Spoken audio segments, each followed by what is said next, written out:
Howdy, all you delicious people. I'm here today to review Land of the Dead. So, the main reason why I'm kind of possibly going back into zombie movies and reviewing one of them is really because, I've been wanting to kind of look for, a different selection of music, just trying to find, because, I'm in that kind of headspace where I just need, some kind of music to kind of get me through my day. Um, and I coincidentally was to find this one song by Falling in Reverse called Zombified, and really enjoyed that song. And so I don't know, it just kind of got me back into some creative juices, and I was just like, well, where should I go? What should I do? And I was like, well, why not just review another zombie film? There's so many out there. Why not just review a zombie film? And I was like, well, there is Land of the Dead. I haven't gone on to Land of the Dead yet. And I feel like Land of the Dead is a very creative film. I think a lot of people could go on and say that this movie could be easily like a sequel of whatever Dawn of the Dead could have eventually been at some point. Or I like how they're kind of like, if you look at all the zombie films, like this is a one of a kind like piece. We have it where the zombies are getting smarter, kind of like the sharks from the deep blue sea, and we start to have these interesting ways about people getting around in this movie, kind of like the John Carpenter's Ghost from Mars, or possibly from one of the Dawn of the Dead movies, where of course they kind of soup up some bus to try to get around.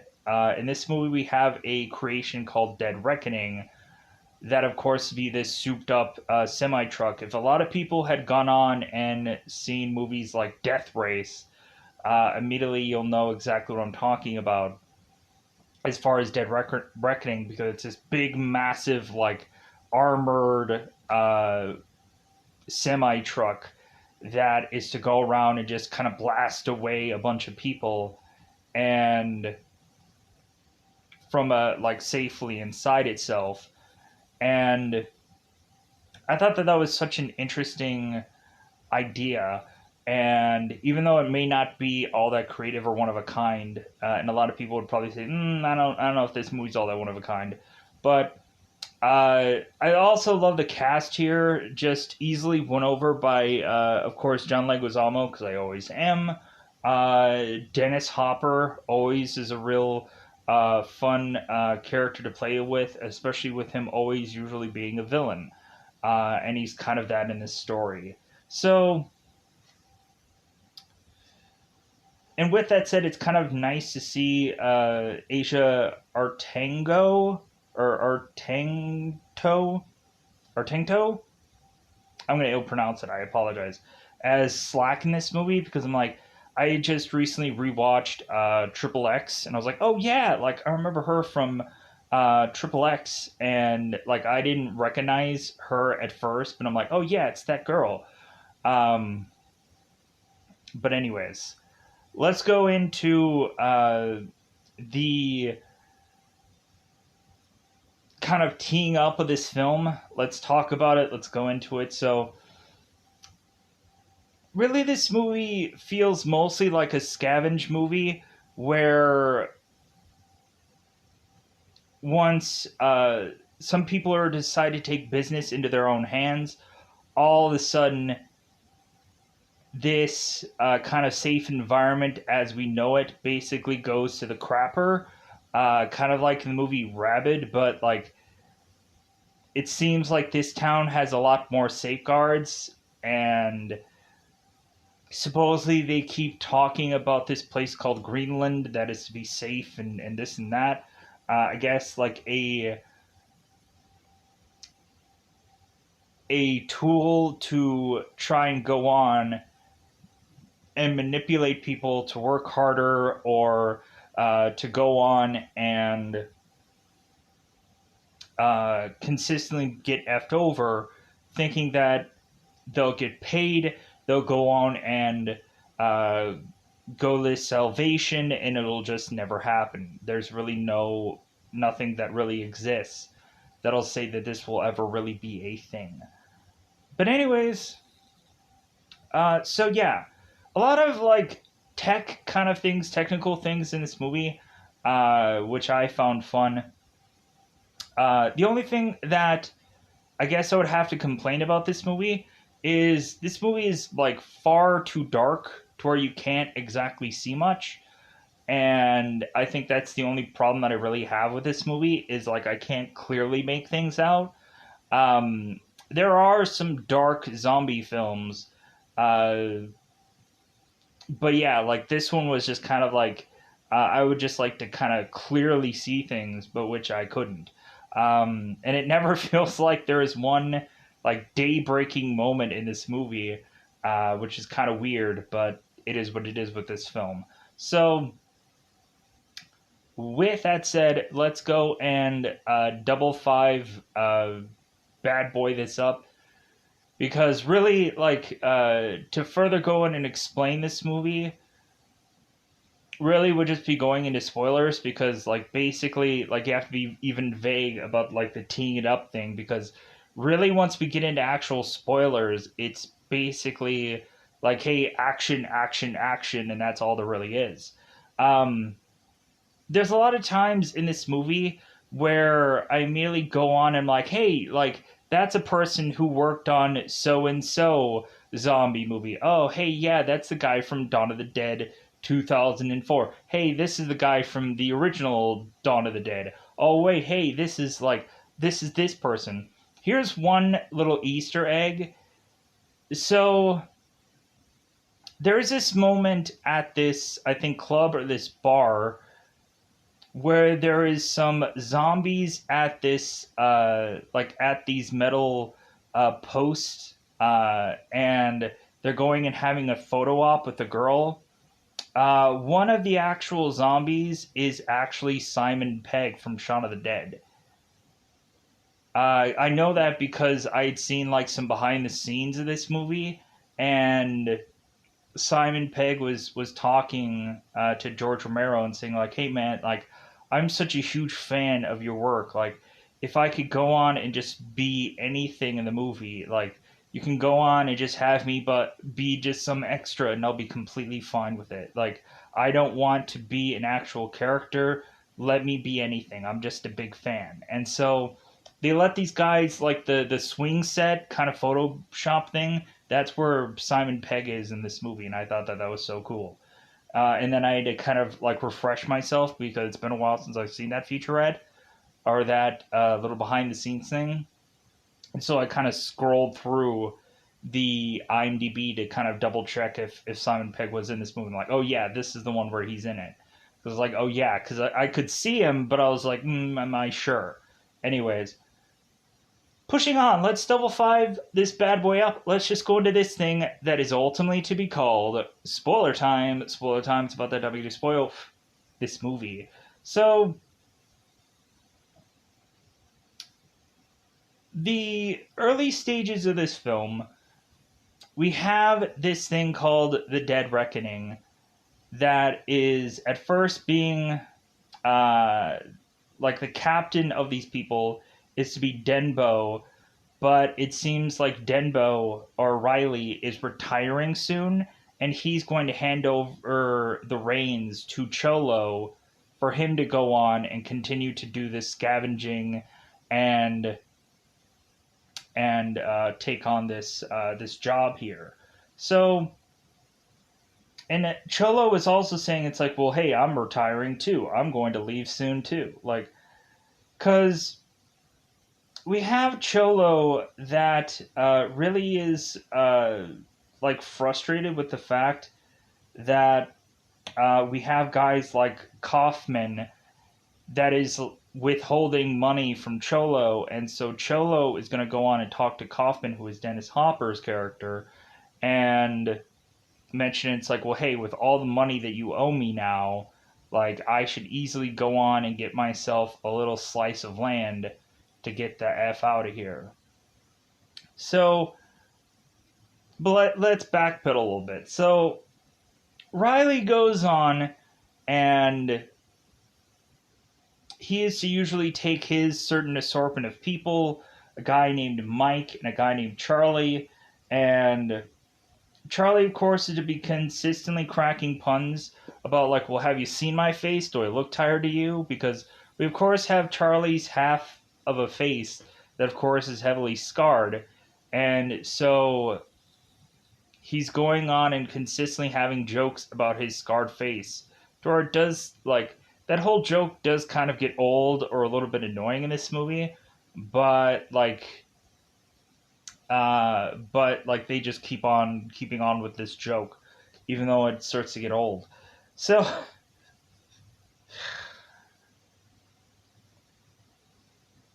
so we go on and have Riley and Charlie kind of doing their thing, and Cholo goes on with a guy named Mike, uh, and I think a guy named Foxy.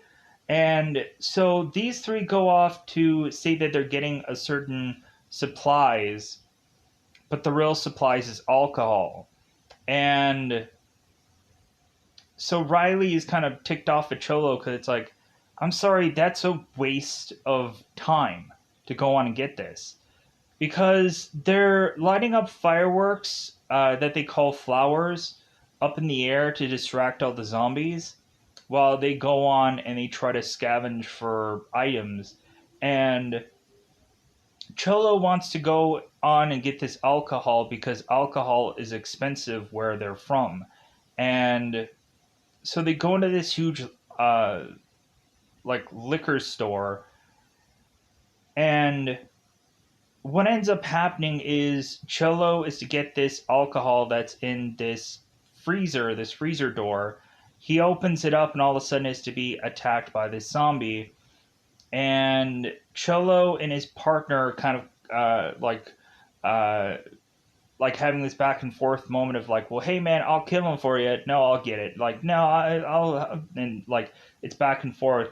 So Cholo goes on and kills this zombie, and so Cholo is wanting to give Kaufman some buttering up gifts. He's getting him like cigars, and he's getting him like a certain rare alcohol. So they're all going shopping because there's nobody really there behind the counter. And so much of this movie also feels like 7 Days to Die to me, just the look of it. It kind of feels like if someone was to have probably done like 7 Days to Die, they would immediately have probably looked at this movie and be like, yeah, this is what we're kind of going for as far as like visuals or feel or whichever. So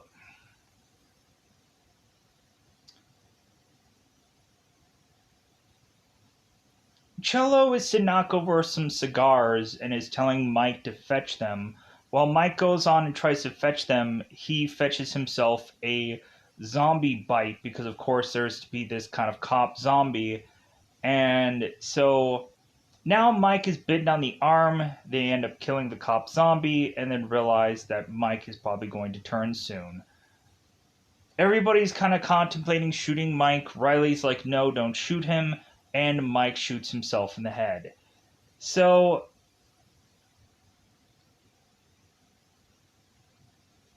Riley, I think, is just kind of ticked off because Cholo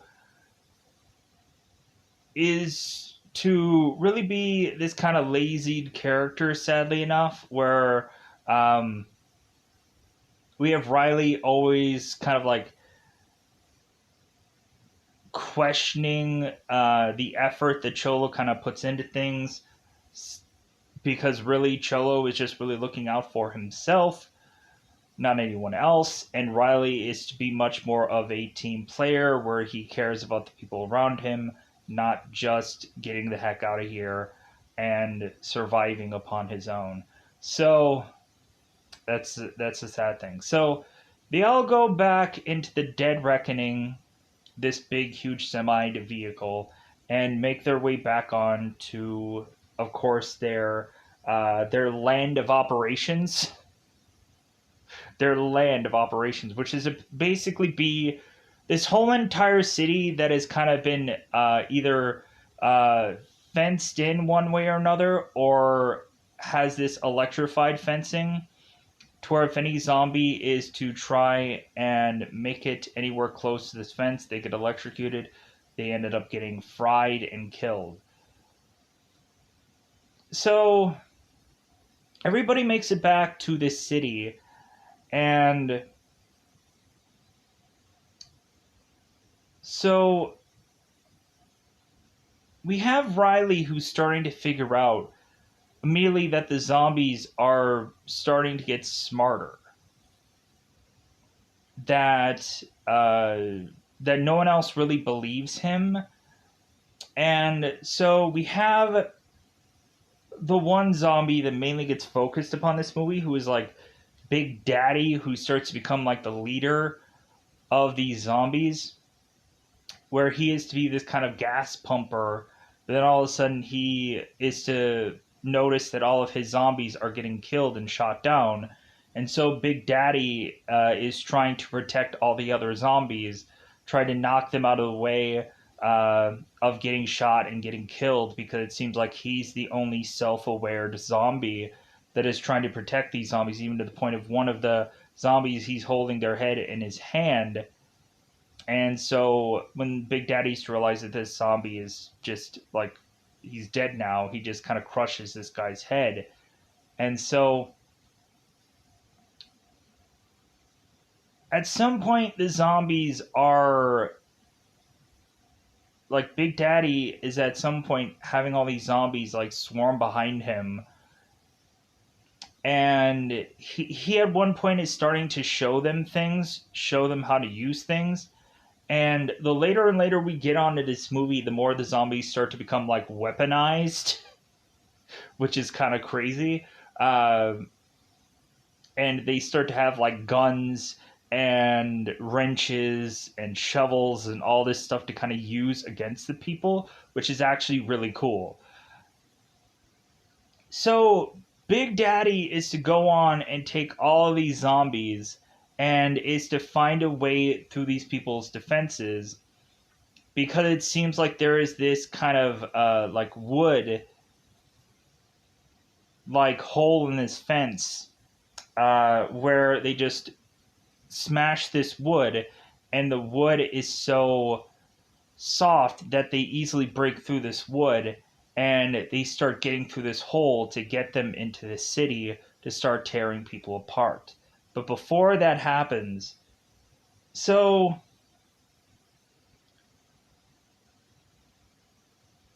Riley, of course, during this run was trying to find antibiotics, because it seems like certain guys were just kind of focusing on like Advil or just common medications. And Riley's like, no, we really just need antibiotics.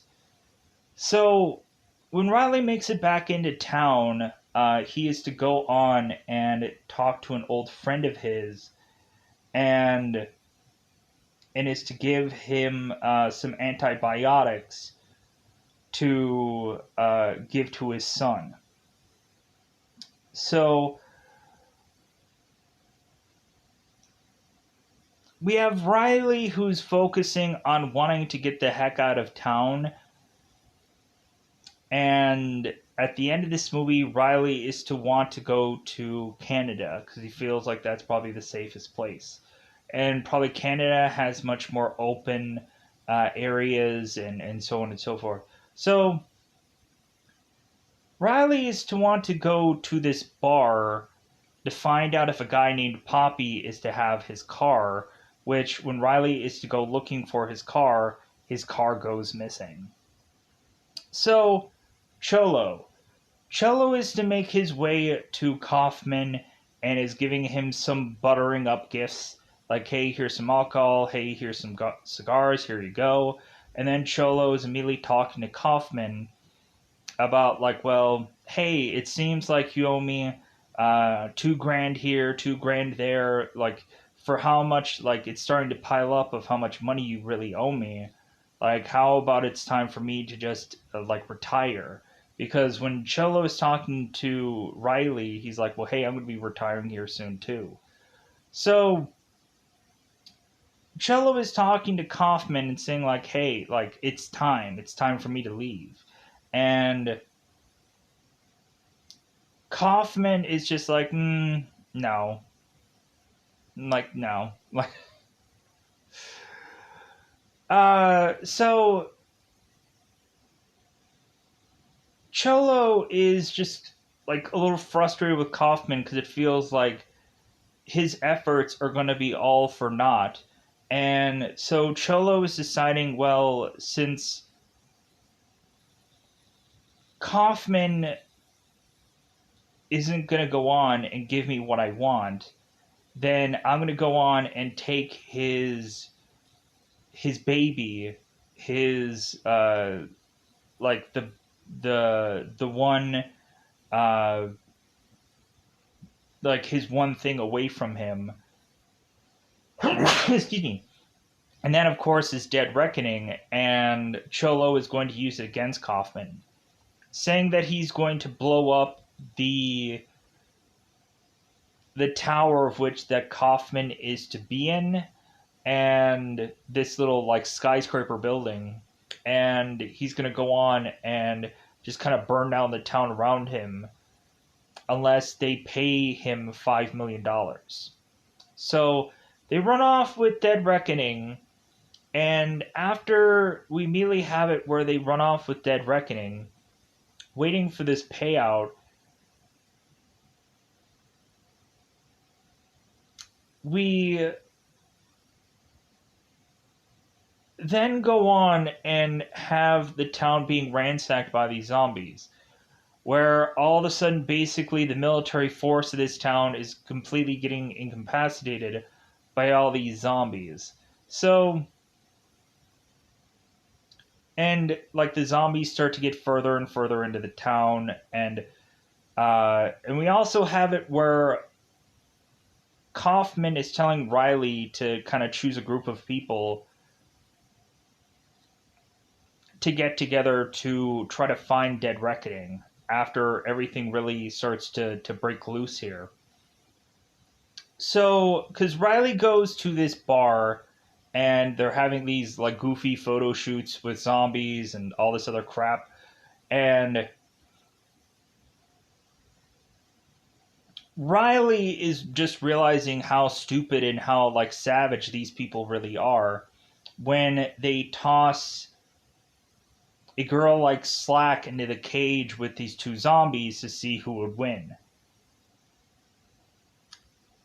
Riley realizes how like ignorant these people are and shoots both of these zombies. And Riley is to also try to talk to Pappy about like, hey, where's my car? And so Pappy is going and talking to bartender to, hey, get my gun, because these people aren't going to pay out for Riley. So all of a sudden in this bar, once we start having shooting, everybody's scrambling. We have a moment where Slack is going to have to smack against this fence to push Riley to safety so he won't get shot. So that way they both owe one another, or they both are even with one another because they've technically both saved one another. So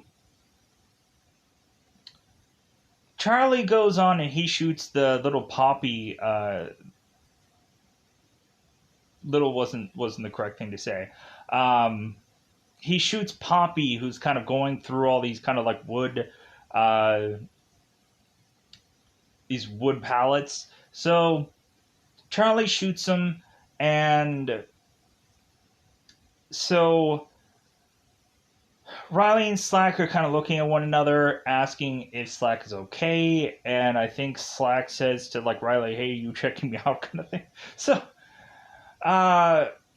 so they go on, and all three of these people end up in jail, and so really we find some backstory about Riley, how Riley was to save Charlie from this burning house, and Charlie, of course, does the same old joke where it's like, hey, like, do you want to know how bad the house was burnt? Just look at my face.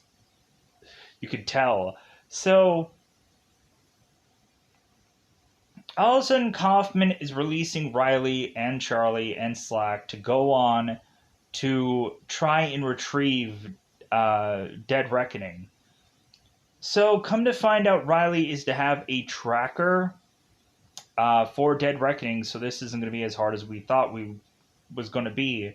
Because for really Riley, considering he designed Dead Reckoning, and also, like, you would think, like, an item like Dead Reckoning, you would think, like, Riley wouldn't just let that go anyways. Because I'm sure he had his own plans about getting the heck out of there. So, or really, probably Riley could go on and just be like, yeah, I'm probably going to make my own Dead Reckoning at some point after I get the heck out of here. So, all of a sudden, it seems like these people aren't alone because Kaufman is to also give some military guys to Riley. So now we get some goofy characters that have to have silly names. Like, of course, we have a guy named Pillsbury because he used to kind of be this big, massive guy. We have Monolith, who is to be this kind of bullfighter character that I guess is having a heritage of a bullfighting family. And coincidentally enough, like this guy who plays like the bullfighter, I've seen him in Grimm. Like, and he like I've seen him in kind of a number of different things. Um, but yeah, like it was kind of like, oh yeah, I'm like I think I remember this guy somehow or another. And then we have Motown, that is to be this kind of really cool looking chick. Uh, and I didn't really quite understand like how like they go about like kind of doing away with this person at the end of the movie. It doesn't really make sense, but it is what it is. So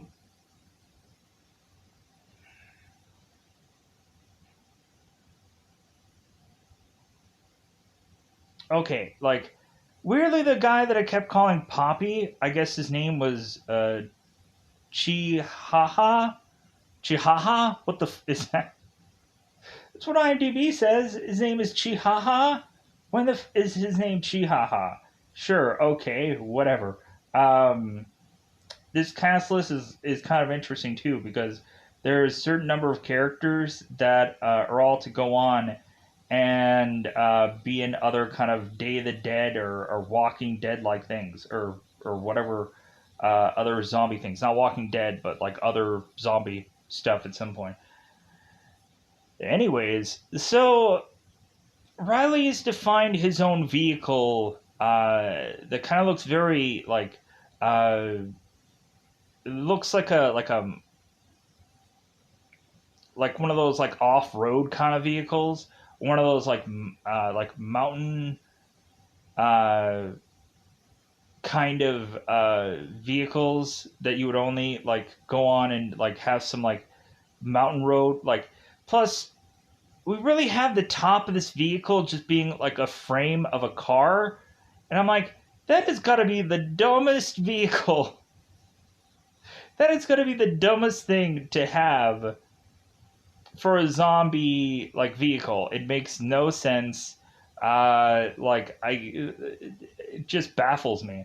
But so they go on, and so Cholo is dropping off this like skater boy to go on and receive this payment, and so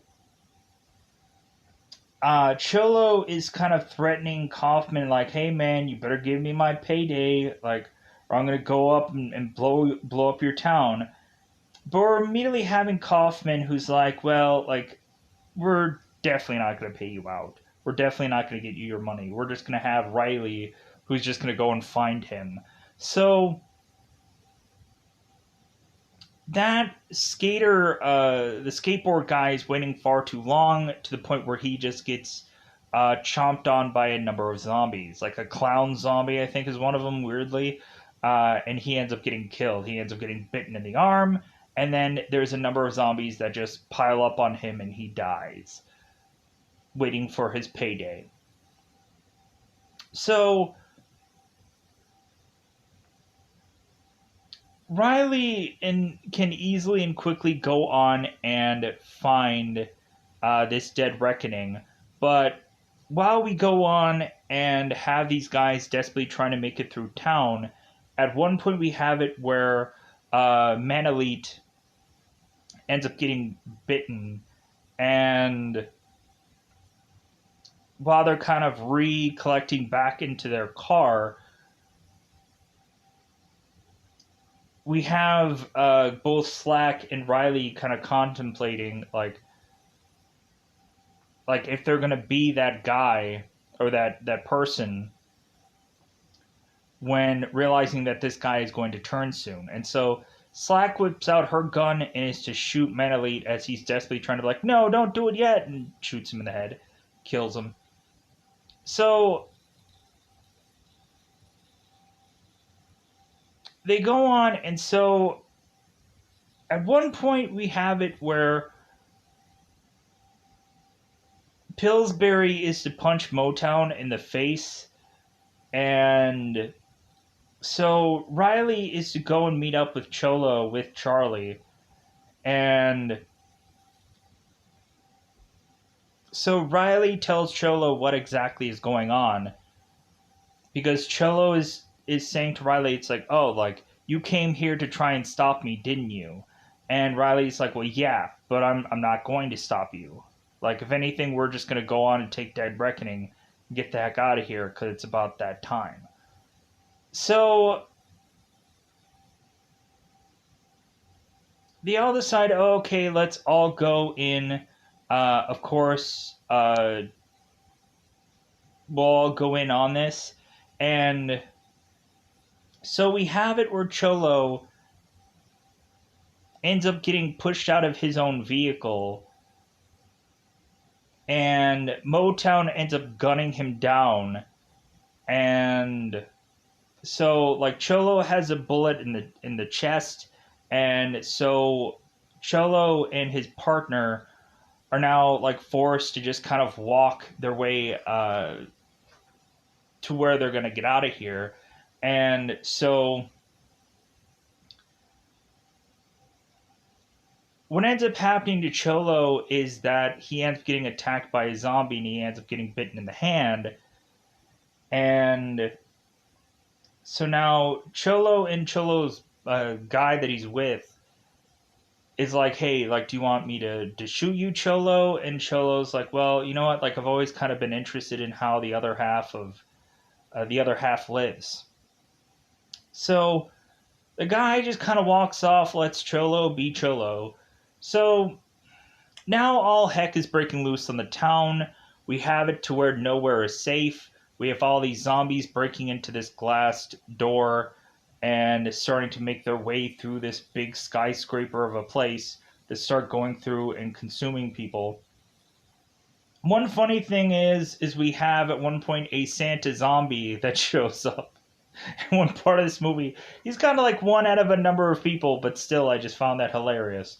So it kind of felt like the movie Rabid, where we have like the one zombie Santa. I thought that was kind of funny. So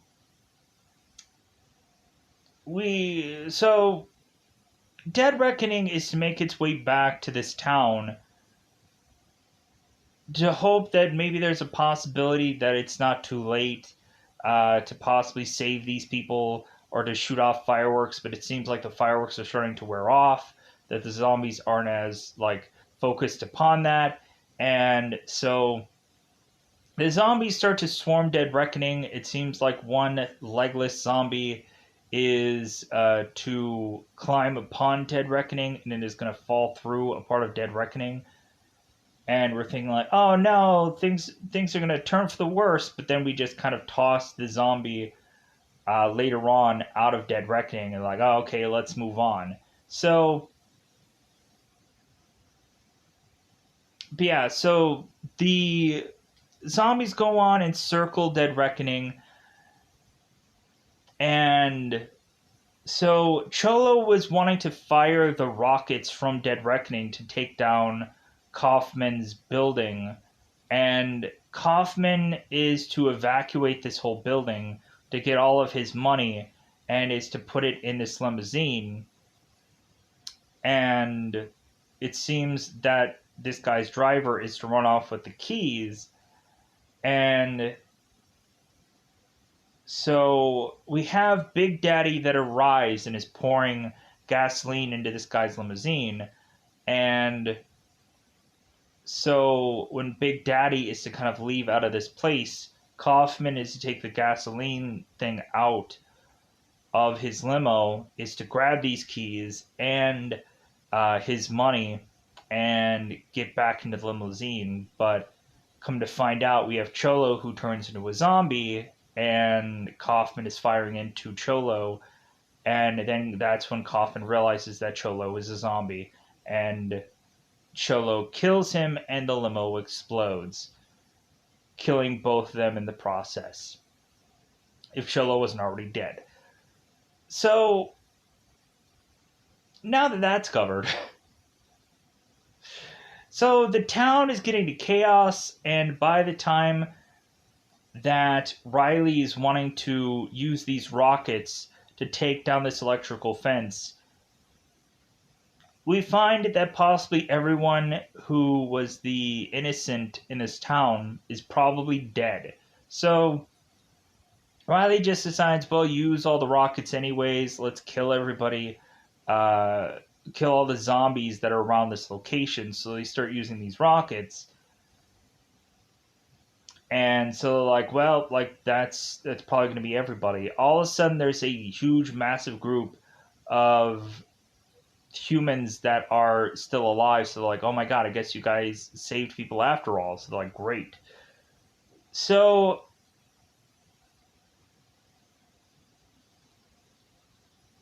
of course Riley's to get out and is asking kind of the people like, hey, you're gonna go with us?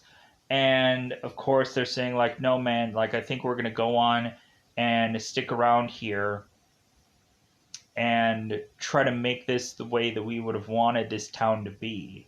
And so Riley's like, well, okay, great, like good luck. So after that moment, we go on, we have Riley, who is kind of taking all of his team, and he's like, hey man, let's all go to Canada, let's peace out. It seems like we've done the best that we can do. Let's fire off all the fireworks because this is the end of the movie anyways, and might as well just kind of waste all of these things because the fireworks no longer work for zombies anymore. So it's just kind of wasting, or the flowers no longer work for the zombies anymore. And so it's kind of funny when Charlie was asked, it's like, well, why are you calling them flowers? They're fireworks. And it's just like, well, like technically a lot of the fireworks can possibly look like flowers. So it's the whole joke of it all where it's like, hey, drop some flowers. I guess it's just easier to say, I guess, than fireworks. I don't know. So, or it's just the metaphor of it all, or the thing of it all. So, so we even had at one point where Big Daddy is to go on and get this, this kind of one sledgehammer, or what is the right word, jackhammer, and he's like trying to use it, but then he realizes that it is to get unplugged, and then he's just like, well, I guess I'll just kind of use this as a jabbing device to get into places, to get into spots, and that's where he kind of uses it. So, but we also had a point where all the zombies were to drop into this water and were to walk all the way, I guess, from the very bottom of the water to then make their way back to the surface to continue to make their way into town. And that was kind of a cool, interesting effect also. And I'm a little confused how it's that, like, how it is that this one zombie, like, got everybody to follow him and do exactly what he does, and is to kind of, like, consistently teach them, and they went on and learned, I guess. But we have some really creative things that at some points some shows try to do. Like I was just recently watching this one Netflix series called, I think it was All of Us Are Dead, where all of a sudden, instead of just having when somebody's bitten just turn into a zombie, all their sudden, or all of a sudden, um, they're still technically a human, but they have like the hunger of wanting to choose through a man or through a chick or through a goblin. I don't know. Um, and so like we have them still with their own, like they play off as if they're human, but then we find out that they're also zombies. And so I kind of thought that that was kind of like a fascinating, like you don't really know who's a zombie and who's a human and so on and so forth.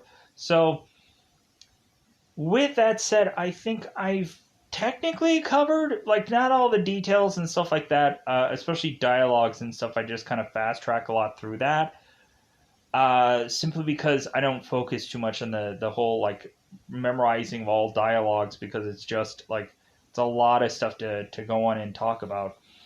Like we had Kaufman at one point going and talking to Bill, uh, about possibly Bill getting handed over, uh, like this whole empire, I guess, when Kaufman is to die.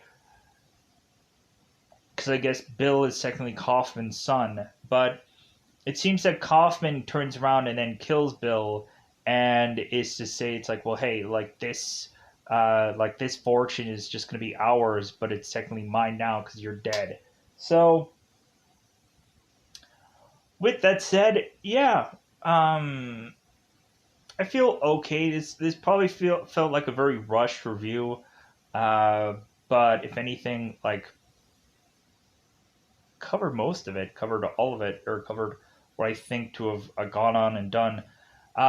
We did have the one uh, part of the movie where, like, again, like I can go on and see, like, oh yeah, that's the guy from 2004. Oh, that's the guy from, like, we had the guy who played the sheriff from Dawn of the Dead 2004. He plays this like motorcycle wielding machete guy, and I think from the original Dawn of the Dead, that guy was to be this kind of like motorbikers guy who eventually I think turned into a zombie. And so it's kind of nice to kind of see this character reoccur here. Um, One of the zombies in the pack that was usually behind Big Daddy, one of the guys I actually know from Dawn of the Dead 2004, and I think he was like the trucker guy, uh, who came in kind of later on in the movie with that group of people. And so it's kind of interesting, kind of like, hey, I know that guy from the other Dawn of the Dead movie. Um, but yeah, so yeah, with that said, I think that's it. I think that's all I got. So I'm gonna get my way out of here. Goodbye, everybody. Bye, everybody. Let me know in the comments below, because I'm sure there's a billion things that I've forgotten about. There's a billion different dialogues that people might have loved and I butchered. So at the end of the day, I'm gonna say I'm gonna get out of here. Goodbye, everybody. Bye, everybody.